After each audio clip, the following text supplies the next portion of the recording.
यार इतनी परेशानियां है ना जिंदगी में लोगों हाँ की। हाँ, हम दूसरों की परेशानियां देखते हैं तो ऐसा लगता है कि हमारे जिंदगी में तो कुछ भी नहीं कुछ है। भी नहीं है, सब बिल्कुल। कुछ है हमारे पास, रोटी कपड़ा मकान, 3 चीज की भूख होती है। आपने भी यही दिया इंडस्ट्री से हम लोगों को, यही लिख के दिया आपने, रोटी रोटी कपड़ा, कपड़ा मकान। हाँ अब मोबाइल चौथा है आ गया है मोबाइल। बस। अब पता है रोटी कपड़ा मकान के साथ मेरे ख्याल से रिश्ते भी एक जरूरत होने लग गई है बिल्कुल लोगों की। बिल्कुल वो बिल्कुल। सबसे, अगर ये रिश्ता ठीक है ना, घर में सब कुछ ठीक होता तो इंसान कमाने निकल सकता है। लेकिन अगर हम्म। घर में परेशानियां है ना तो इंसान कभी बाहर नहीं कमा सकता। हाँ, रोटी कपड़ा और मकान है, बड़ी आपने बात बोली तो मुझे याद है कि बड़ी अच्छी बात थी कि रोटी कपड़ा और मकान जरूरतें हैं, जरूरत है। जिनके लिए जरूरतें वो परिवार है।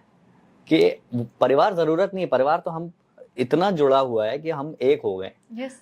तो कहते हैं ना कि हमको जरूरत थोड़ी है परिवार की, हम परिवार ही हैं, हम एक हो चुके हैं। बिल्कुल। जरूरत है तो रोटी कपड़ा मकान की, हमको वो कमाने शायद निकलना पड़ेगा। तो आप इतने केसेस सुलझा चुकी हैं, मुझे लगता है हजारों केसेस आपने रिजॉल्व किए हैं, यस। और ये बहुत नेक काम है। तुम, मैं चाहता हूँ आप एक आध कुछ एक ऐसा किस्सा बताएं जो कि आपके दिल में बड़ा एक इमोशनल भी रहा हो और आपको हंसी भी आई हो साथ साथ। ऐसा कोई किस्सा है? हंसी भी आई हो और इमोशनल भी है। मेरे ना एक बहुत अच्छा मतलब हम ना 2 तरीके से बात करते हैं लोगों से। जी। एक होता है कि जिसको पर्सनल नहीं आना है, बहुत छोटी सी परेशानी है, तो हम कहते हैं हमें ग्रुप कॉल रखते हैं। ग्रुप में जूम कॉल हो गई, 50 60 100 लोग जितने आना चाहें। हाँ। एक नॉमिनल फीस रखते हैं 50 रुपए 100 रुपए, ताकि हमें पता रहे कि कितने लोग आने वाले हैं। फीस रखने का सिर्फ इतना सा मकसद होता है, और सब अफोर्ड कर पाए। हाँ लोग आते हैं, उसी में से हमारे पास एक इंसान आया जी। जिसको अपनी जिंदगी को लेके परेशानी थी।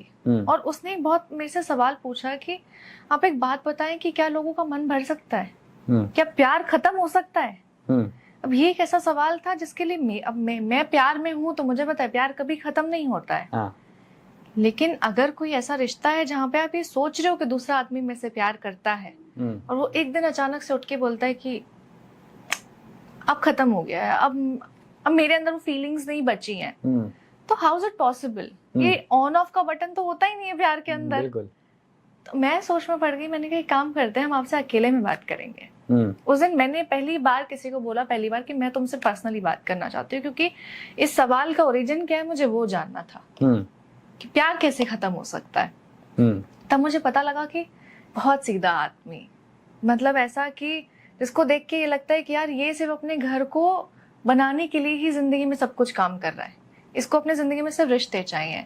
बहुत फिलहाल में उसकी मम्मी की डेथ हुई थी, तो वैसे ही बहुत परेशान था, और उस दौरान उसकी शादी भी हो गई। तो उसको अपनी माँ के बाद जो एक मदर फिगर इंसान को दिखता है, एक आदमी को दिखता है, वो उसकी बीवी दिखती है कि अब ये मुझे संभालेगी जैसे मेरी माँ मुझे रखती थी। बेशक। तो अब बीवी जो थी, बीवी का रवैया शुरुआत से ही था कि वो एक्स से बात करती थी, और वो बोलती थी मेरा फ्रेंड है खाली। तो सबसे पहले तो मुझे ये समझ नहीं आता कि आपके एक्स फ्रेंड जोन भी क्यों हो रहे हैं, आपको उनकी जिंदगी, आपको अपनी जिंदगी में उनकी जरूरत ही क्या है। दोस्त बनाना भी क्यों है, अगर रिश्ता खत्म करा है तो प्रॉपर खत्म करके टाटा बाय बाय करो। सेल्फ रिस्पेक्ट नहीं है क्या? ये सेमी फिनिश का कॉन्सेप्ट तो नहीं समझ में ये आता क्या है कि अभी तक मैं तुम्हारे साथ लवी डबी बेड फिजिकल सब चीजें बात कर रही हूँ, और अचानक से ओ अब हम सिर्फ दोस्त हैं। जैसे वो दोस्त समझेगा। वो सिर्फ दोस्त समझेगा। तुम तो दोस्त ही हो, चलो हम लोग सिर्फ कॉफी पीने चलते हैं। मतलब ऐसा क्या है? ये कैसे पॉसिबल है? कैसे पॉसिबल? स्विच उस किसी के भी मन में स्विच कैसे लगा है? वही तो इंसान की जात है ना। हाँ, इंसान की जात सबसे गंदी जात होती है। जो मुझे लगता है, ये तो मैं करार करना चाहता हूँ पूरे हिंदुस्तान और पूरे दुनिया में स्टेटमेंट, कि जिसके भी एक्स उसके दोस्त हैं वो बेवफा है। वो बेवफा है। इसके अलावा कोई ऑप्शन ही नहीं है। बिल्कुल। तुम्हारे मन में ही कुछ है जो तुमने उसको दोस्त रखा है। 150 करोड़ की आबादी में तुमको वो दोस्त मिला है। हाँ, और अगर वो दोस्त इतना अच्छा है, इंसान इतना अच्छा है, तो तुमने रिश्ता क्यों खत्म किया था? हाँ, जिंदगी बिताते, शादी करते। क्योंकि जो दोस्ती करने लायक है और एक लेवल पे पहुंचा भी था, तो वो आगे बढ़ते।